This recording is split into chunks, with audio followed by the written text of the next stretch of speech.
Hi there, and welcome to the last in the current series of videos, podcasts, and transcripts that I've been doing. This is Genealogy Hangout. My name's Fiona Telleson, and in this session, this is the last one, and I'm going to talk some tips and tricks on using the census. Now, you'll recall that I mentioned in the last one that I presented about the census for the US, the UK and Australia. Now, there are other countries that have done census in the past, and I'll briefly mention them. That's Scotland and Ireland. Now, be aware that Wales is included with the UK, but Scotland and Ireland may have their own, well, they do have. So Scotland was from 1841 to 1911, that is available online at www.scotlandspeople.gov.uk. So they are generally confidential for 100 years, as I mentioned, and in the US, the 72-year rule. Oh, excuse me. So what happens in the census, and why would you want to find your ancestors in the census? Well, the census is an amazing tool, and let me put it into perspective.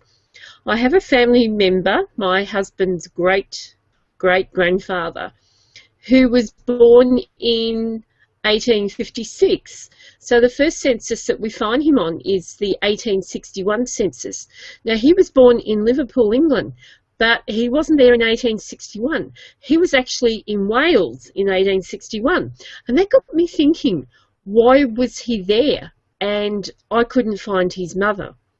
So that led me to find that his mother had passed away just before the 1861 census.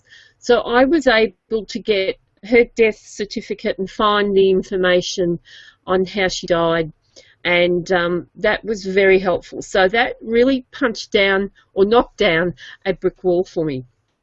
So with genealogy and getting started, it's important that you have these tools, and they're readily available. Now, if you need help and further information with the census, do come and visit me at genealogyhangout.com. I have some very useful tips on using the census, and you will find it helpful. It's a small boutique group. It's a subscription site. For less than 1 cup of coffee per month, you can have access to some fantastic information. Now, I've done all the hard work for you. You don't have to work hard. And I like people to make use of the information that I've been able to put on the site. And of course, if there's any other information that you need, you can contact me. Reach out, please reach out to me. So for family history, some people feel that they don't know much about their families. So getting back to this particular person, I was able to track him until he died just before the 1901 census. And that was very empowering. It gave us a lot of information on his family, people that lived with the family, and in fact, the person that he married was living with the family in the 1881 census. Now, I found that out through another family member, a distant cousin, and that led me to actually find the family because I just couldn't find it really. I did find it online eventually through the person that lived with my husband's family, and I'm still searching for her family in earlier census, and I'm sure I have found them. But of course, I like to check things more than once. I like to have at least 3 pieces of information. So that's 3 pieces. I've got 3 fingers I'm holding up if you're reading this, and that's important. So there might be birth, there might be marriage, there might be census, and I need to verify that, and I think it's really important that you do that. So one thing I need to make you aware of when you're looking at census information, particularly in the UK, I've had a lot of experience with that, don't be distracted by all the lines that you see, because the enumerators and other people that use the census information were counting the data, and it was a way of marking the data that they'd counted so that they didn't lose their place. So it doesn't mean that the information is wrong. No, no, no, no, no. It doesn't mean that at all. The information, if it was given by those people, is generally correct.